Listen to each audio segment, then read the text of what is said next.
Ano naman ang mainit na balita mula sa mundo ng politika matapos maglabas ng kautusan ng Korte Suprema na bantayan ng mahigpit si President Coting Duterte Jr. Ayon sa mga ulat, ito ay kaugnay ng mga natanggap na impormasyon na umano'y may plano ang Pangulo na iwasan ng bansa sa gitna ng mga kasong isinasampa laban sa kanya. Dahil dito, inatasan ng mga otoridad na siguraduhin ang kanyang presensya at hindi makalabas ng bansa nang walang pahintulot ng hukuman. Maring itinanggi ng Malacanang ang balitang ito at iginiit na walang balak ang Pangulo na tumakas. Ayon sa kanilang pahayag, patuloy umanong haharap si Marcos Jr. sa lahat ng investigasyon at proseso ng batas. Gayunpaman, nananatiling tikom ang bibig ng mga opisyal ng Korte Suprema hinggil sa eksaktong detalye ng naturang kautusan. Dahilan upang lumakas ang espekulasyon ng publiko. Samantala, kanya-kanyang reaksyon ng mga mamamayan at mga kritiko.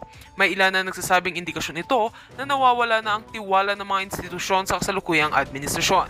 Ang iba naman ay naniniwalang dapat itong tignan bilang isang hakbang ng hudikatura upang tiyakin na walang sinumang opisyal gaano man kataas ang makakaiwas sa pananagutan sa bansa. Sa ngayon, naka-alerto ang mga ahensya ng seguridad sa lahat ng paliparan at pantalan ng bansa. Bagamat wala pang kumpirmadong pagtakas sa Pangulo, nagiging sentro ng usapan ang tanong, handa bang harapin ni PBBM ang mga kasong kinakaharap niya o magpapatuloy ang hinalang siya'y nagbabalak na tumakas? Ang publiko'y nananatiling nag-aabang sa susunod na hakbang ng Korte Suprema at ng Palasyo. At yan nga ang mabalitang ating pagkakatutukan, at kung bago ka pa lamang sa aking channel ay huwag kakalimutang mag-like, share and subscribe para updated ka sa mga bagong balita dito sa Tatak Pinas.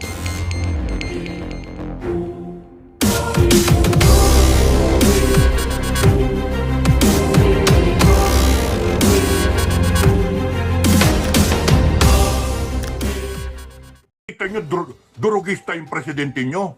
Na hindi nyo man lang sabihin na oy puta rin, magpa-hair follicle drug test ka, gago. Lahat kayo. Puta ragis. Is that being professional? Ha? Nakawan na yung bansa natin. Bangkarote na tayo, nagbebenta na tayo ng ginto eh. Tapos, kita nyo yung walang ka-husti-husti siya. Ito yung contempt. Oh, yes or no? Tang-inang yan. Kita niyo yung abuso? At kayo nagtotolerate ng ginagawa ng mga yan. Kaya namamayagpag yan, kaya matatapang yung mga yan. Kasi pinabayaan ninyo. Pero kami ang bayan, hindi kami papayag na ganyan. Hindi kami papayag. Galit na galit ako. Putang yun nananahimik Tapos ganyan ng mga putragis na yan. Namamayagpag yan kasi pinababayaan natin. At ito yung sinabi ni former President Duterte at kayong mga nagko-comment, AFP na lang ang military na lang ang pag-asa. No! I beg to disagree. Hindi lang military ang pag-asa. Number 1 na pag-asa, taong bayan. Putang ina, because this country that we call Philippines, and this government, Republic of the Philippines that we call a government for the people, by the people, and of the people, happened because there is what you call a Filipino people. The Constitution happened because the Filipino people ratified that Constitution. Meron kang presidente, meron kang vice president, meron kang Congress, Senate, because we voted for them. Wala sila kung wala ang taong bayan. All authority emanates from the Filipino people. Kaya kayo mga kababayan, lahat kayo mga Pilipino na nag-iisip sa future ng bansa natin, tumayo kayo. Huwag kayong masa sa aking forces. Puta lang yan.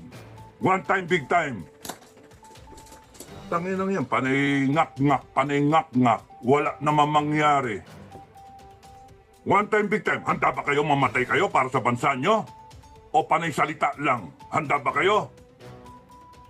Na pagka niratrat kayo, wala na, takbo na kayo. Kasi gagamitin nila ang PNP tsaka AFP. Gagamitin nila. And you have to stand for your rights, Filipino people. Hindi yung putang na iyak-iyak. Puta na ba? Hindi nyo alam yung ano ninyo, karapatan nyo. Hindi nyo alam yung kapangyarihan ninyo. Lahat ng gunggong na yan nasa ilalim nyo Constitution nasa ilalim ng taong bayan Hindi under ang konstitusyon kung hindi ni-ratify ng taong bayan. Ibig sabihin, we ordained and promulgate this constitution. Binasbasa natin, binigyan natin ng hininga. Yung aspirations natin as a people, yung kagustuhan natin bilang isang katauhan Pilipino, nilagay natin lahat sa konstitusyon. Anong ginagawa nitong Marcos na yan? Down the line, Kongreso, lahat yan. They have failed us. They have violated the Constitution. Anong gagawin natin? Tatayuan natin. Itutuwid natin. Ano violation ng violation mga pagsasabihin nyo? Rebellion, sedition. Putang ina ninyong lahat. Tatayuan namin ang Constitution. We will implement the Constitution. Putang gago kayo. One time, big time. Tumayo kayo. Hayop yun. FGF nationwide. Tatayo tayo. FGF nationwide. Hintayin niyo yung hudyat ko. Maraming mga gago. Sige, hanggang dito na lang ako. Maraming salamat sa inyong lahat. Pasensya ko na, hindi ko nababasahin. Maraming salamat sa pakulay. Thank you sa inyong lahat. God bless everyone. God bless the Philippines. PNP, last call. Last call. Prevent this from turning into a civil war. The Dutertes want a peaceful transition, but the Marcoses will not allow it. They will use the armed forces and the PNP to suppress the people's initiative, to suppress the rights of the people. Nasa inyo yun eh. Hindi lang AFP, hindi lang military o police ang pag-asa ng taong bayan. Kayo mga kababayan ang pag-asa ng bansang Pilipinas. Kayo. 119 million Filipinos. Magpapadikta tayo sa ilang politiko? Magpapadikta ba tayo? Ha? Magpapasuppress tayo sa 200,000 pulis na ginagamit nila? Eh, hindi naman lahat yan tarantado. Maraming mababait sa pulis. Kaya yung pulis, sinasabi ko ay suggest you wear a white ribbon. Kayong mga magrarally, you bring a white ribbon at ibigay nyo sa pulis. Na, we want peaceful transition. We have to do this because we are trying to save the country. We are saving the country. Sabi ko nga kaya ganyan yung mga yan, ang lalakas ng loob ng Kongreso kasi alam nila, nabili na kayo AFP, nabili na kayo PNP. Putang inang mga yan. Kaya ang lalakas ng loob niyan, ang sisiba. Pero subukan ninyo, bumaliktad kayo bigla. Kita nyo kung di nag-alisan yan. At ang instructions ko sa inyo, AFP, PNP, the moment mangyari ito, huwag niyong papayagan lumabas sa bansa yung mga hinayupak na animal na yan. Ano natin, litisin natin silang lahat. At lahat na ninakaw niyan, ibalik natin sa gobyerno. Balik natin sa taong bayan. Tanginan yung mga yan ang tatapang kasi alam nila kayo, mga PNP tsaka AFP, ha? Solve na kayo, nabusog na kayo. Ha? Hindi, nabili na yung mga nasa itaas. Kung meron pang natitirang matitino dyan, kung gusto nyo, lahat kayo buo, doon kayo sa taong bayan. Pero kung hahayaan nyo ito na mangyari, wala na. Kami sa FGF, hindi kami papayag na mangyari yan. Sinasabi sa inyo, kami ang insurance. FGF ang insurance. Binibigyan namin kayo ng pagkakataon, PNP and AFP, to rise up to the occasion, the challenges of this time. Kaming mga retirado, putang ina nyo, matatanda na kami. Putang ina nyo, matatanda na kami. Hinayo pa kayo. Nirarayong na. Marami sa amin, 75 plus na. Mga senior ko pa eh. No? Malapit nang amaging kami. Malapit na kaming bulati na lang katapat namin eh. Puta naman, 75 na pero pumapayag na magpakamatay. Para sa bansa. Ultimo yung mga MNLF, ultimo lahat ng mga armado nagsama-sama. Ha? Under FGF. affiliated sa FGF. Bakit? Worried sila sa Pilipinas. Because this is the only country meron sila. Mahirap intindihin yun. The Philippines is the only country that we have. And we better fight for it. Kaya nga nabuo ang FGF eh. Kasi sa nagbabadyang gera, hindi kami papayag na maupakan ng Pilipinas na walang kalaban-laban kaya nabuhay ang FGF. Tapos ngayon, lintik, papayag ang armed forces na babuyin tayo ng gusto. Ano ba klase? Sumpa-sumpa kayo. We uphold the Constitution. Tapos ngayon, sasabihin ng gobyerno, sasabihin ng kongreso ninyo, mga magnanakaw naman sila, we demand an explanation. Ano nangyari doon sa pinagbilan ng ginto? Ano nangyari sa budget? Ano nangyari sa putang ina? 125 million CCU yun. At bahala yung COA. It is a constitutional body na dapat nag-iimbestiga dyan sa Office of the President. Bakit ang Kongreso nag-iimbestiga? 2022 pa yun na wala namang budget para nainingi ang Office of the Vice President na confidential fund. Putang inang Congress yan. Kinatanga kayo. Gago ang Congress natin. Matatapang yung mga contempt. Yes or no? Yes or no? Kasi nandiyan kayo AFP sa likod nila. PNP nandiyan kayo sa likod nila. Subukan yung mawala kayo dyan at magbigay kayo ng statement. Mag-explika kayo kundi manghina ang loob niya. Maiihi sa salawal yung mga yan. Tangina mga yan. At huwag kayong matatakot. Huwag kayong matatakot na tanggalin kayo ng mga yan. Putang ina, sila tanggalin nyo. Magagong yan. Litisin natin sila, mga hinayupak na yan. I-firing squad natin yung mga putang inang yan. Tangin ng mga yan, ang tatapang, nagnanakaw, sila pa matapang.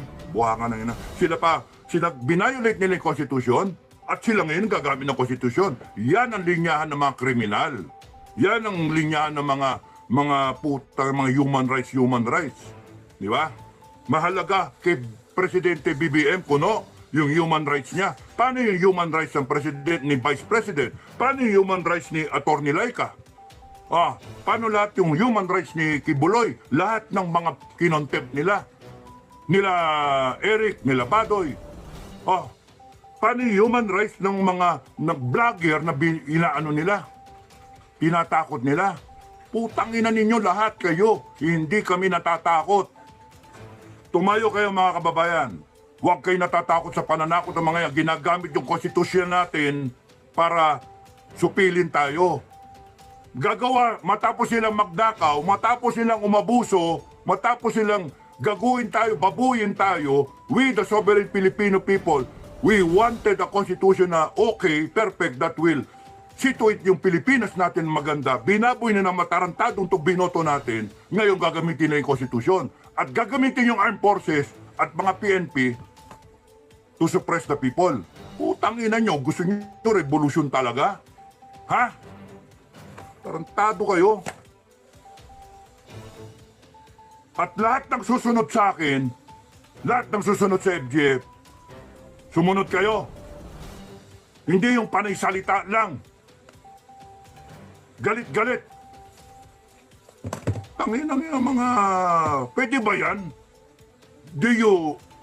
How can you live through each day na you are tolerating wrongdoings? How can you tolerate? Ano nangyari sa honor system natin? Ano nangyari? Tapos itong long gray line, nasaan na kayo? You're silent about it. Pagka nag-turn around yung sitwasyon at saka kayo maglalabasan, congratulations, Madam President, congratulations. Putang ina nyo, mga oportunista. Sorry maglalabasan kayo pagka tapos na. Maglalabasan kayo pagka wala ng danger. Pero yung mukha ninyo ayaw yung gasgasin. Putragis kayo. At pagka nagwagi sila, mawala mga Duterte. Paano na? Iyak-iyak kayo? I'm worried, mga kababayan, as well as the other commanders of FGF. We are all worried for the future of this country. I know kayo mga citizens, you are worried also na ano na nangyari sa bansa natin. Pero huwag kayong magsasabi na AFP na lang, wala nang pag-asa. Iba nagsasabi na wala nang pag-asa. May pag-asa as long as there is what you call the Filipino 119 million of us. Kahit nga 10 million lang, 20 million, there's still so many of us na hindi matatakot. The AFP is 150,000. The PNP is 200,000. Let them draw strength from the Filipino people. No? Tayo ang magbigay ng tapang sa AFP ninyo at sa PNP ninyo. Tayo ang magbigay ng righteousness, ng tamang asal sa kanila, ng tamang pag-iisip. Ipadama ninyo sa kanila, sa AFP at saka sa PNP, lalo'y nananahimik, na nandyan ang taong bayan, na never natutulog ang taong bayan, nagmamasid lang. Let us fight corruption, let us fight all forces trying to destroy this country. Binabaliktad nila eh. Duterte pa ang nagde-destroy. Putang ina ninyong lahat. It's not Duterte destroying this country. It's the other way around. It is Marcos and they are the corrupt politicians. It's Congress and the Senate. They are the ones destroying this country and a few scalawags ng PNP at AFP. Hindi pa confirm yung AFP. Confirm yung PNP. Sa ngayon sa intel namin. So, tignan ninyo. Nagtatapang-tapangan yan kasi kayo taong bayan watak-watak. One time, big time. Tapusin natin to. Ipakita natin yung tama ang mangingibabaw sa mali. Ipakita natin na hindi pwedeng, hindi obra, hindi talaga obra itong nakawan, itong abuso, itong pagsisinungaling. Panlilin lang sa taong bayan. Itong bangag.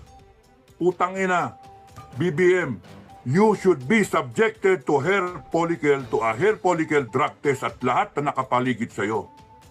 At kayong mga congressmen at mga senador ng mga magnanakaw, you should all be subjected, except for the good ones, you should be subjected to an honest to goodness na paglilitis ng taong bayan to determine kung talagang nagnakaw kayo o hindi. At pagka nagnakaw kayo, ganun kayo. O, tignan ko tapang nyo. Ako, di ako natatakot sa inyo. FGF, hindi natatakot sa inyo. Tatayo kami para sa taong bayan. Ang hinihintay namin, AFP, PNP, ipakita ninyo na you are worthy still of the people's trust. You are still worthy na yung konstitusyon ng taong bayan ay paglalaban nyo. Pagka pinaglaban yung konstitusyon ng taong bayan, pinaglalaban yung taong bayan. Alam nyo naman kung anong mali eh. Putang ina, saka nakakita, you will tolerate yung droga in Malacanang? You will tolerate yung nakawan sa gobyerno? Kita nyo na yung PhilHealth eh. Yung Maharlikapan. Grabing nakawan yan, Resolution 10. And you are tolerating it. Ano kayo? Mga bingi, mga pipi, mga bangag. Kaya nga, one time, big time, maglabasan kayo 29. Lumabas lahat. Pakita natin. At AFP, PNP, makita ninyo na hindi natutulog ang taong bayan. One time, big time. Tapusin natin to Bonifacio Day. Madam Inday Sara, wala akong paki kung ikaw tumayo at mag-swear in ka as the President of the Republic. Kasi tarantado itong mga gagong to eh. You get sworn in as the President of the Republic on the 30th of November, Bonifacio Day. Na, tama ba yun? Bonifacio Day. You get sworn. Hindi lang. You get sworn in No? And people of the Philippines, you be witness. You be witness. Install natin ang Inday Sara. Putang ina ninyong bongbong, tatawagin yung kudeta. Tang ina nyo. Ha? We the sovereign Filipino people will declare Sara as the president kasi sawang-sawa na kami. Ha? Kung naniniwala kayo sa akin, let's declare her as the president. Tapusin na natin to. Wala akong pakialam sa ibang bansa. May nagsasabi nga sa akin. Kaya hindi lumalabas sa mga Duterte, may nga sila, mga lawyer sila. Mga lawyer. Kasi nandyan yung international community na nanonood sa ating lahat. No? Kasi yung panahon ni Cory, it took her 9 months, 6 months bago i-recognize ng United Nations. Tama yung argument ng ating mga lawyer. Tama yun. Maraming salamat, saludo ko, no? Pero come to think of it, putang ina mga ibang bansa yan. Sino ba sila para i-chart natin yung destiny natin? Ang urgency, ang sense of urgency, now na! Now na! Tapusin na natin. Lalabas ako, lalabas yung FGF. Lumabas kayo mga ka-FGF. Labas tayo 29. No? At kayo mga taong bayan, lumabas kayo one time, big time. Tapusin natin, 29, 30, tapos na. Inday Sara, lumabas ka, mag-sworn in ka. You get sworn in. And the AFP na matino, the new armed forces of the Philippines, the People's Armed Forces, no? O the Philippine Defense Forces, yan na. Itawag natin bago. Palitan na natin yung AFP. Luma na eh. No? Yung maiiwan sa AFP, yan yung mga kurakot. Yung Philippine Defense Forces, yan na yung bago. Under Inday Sara. Ha? Putang ina yung mga magsasabi na kudeta, tang-ina ninyo. Mutiny, tang-ina ninyo. Na? We, the sovereign Filipino people, ayaw na namin ng Pilipinas na ganito. Ginago tayo, binaboy tayo. Itutuwid namin. Ha? Kaya kayo mga kababayan, lumabas kayo. One time, big time, 29. Pahinga kayo. Pero sa 29, hanggang 30, tapusin natin. Sandali lang. One time, big time. Pakita natin. Ngayon, kung itong gagalaw ang AFP tsaka PNP na pro-BBM, you die for your BBM. You die for him. You die for abangang government. Kung yan ang gusto niyo, magsisibil war tayo. Okay lang sa amin. I don't give a shit. I don't give a shit kung umuwi tayo sa civil war kasi kayo ang nagdala ng civil war. Sinabi ko, every day that you allow this, that you tolerate this wrongdoing, this corruption, this drugs, this communism, you tolerate it, you are bringing upon us a civil war. Because maglahati talaga dalawang faction eh. Kami nasa gitna kami, FGF. But we are choosing the future of this country. Putang inang yan. Gago. We have to choose the future of this country. We have to save this country. And you two armed forces, hinayaan namin kayo for such a long time na to stand for the Filipino people, and you better deliver. Tama na to. Ngayon, kung gusto nyo, kulong nyo kami. Sige, kulong nyo kami. Pero manlalabang kami. No? Lalabang kami. O, matira, matibay. Gusto nyo ganon? Matira, matibay. O matira ang tama, ang nasa tama. Mawala yung mga mali. O, saan tayo? Gusto nyo, gagamitin kayo ng mga walang yang yan to propel them in power, to maintain their the status quo that they are in now, na sila nag-i-enjoy ng ano, tapos sasabihin niya, lulukoyin pa kayo 31 million. Eh putang ina, 31 million, dami na budol eh. Si BP Sara, wala pang binubudol eh. 32 million pa eh, intact, baka nadagdagan pa eh. O saan tayo? Doon tayo sa hindi nagnanakaw. Pinalalabas nila ngayon, bine-breakdown si Inday Sara, magnanakaw. 125 million. Nasa COA yon. Kung hindi siya maano ng COA, putang ina. Balala ang COA ang magsalita. Hindi yung kongreso natin. May proseso tayo. Sila mismo nagbabiolate ng Constitution. COA is a constitutional body.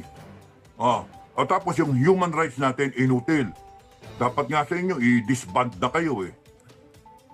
Kung ako masusunod, i-disband ko kayo eh. Anong classic kayo human rights? Pero dinidepensa nyo, panay mga kriminal eh. Panay mga drug addict. O, paano yung mga ano? Kung hindi rebelde, mga drug lord, ang pinoprotekta ninyo. Yung taong bayan mismo, tignan nyo si Lopez, tahimik kayo. Attorney Lopez, ha? Tahimik kayo. Putang ina ng human rights. Constitution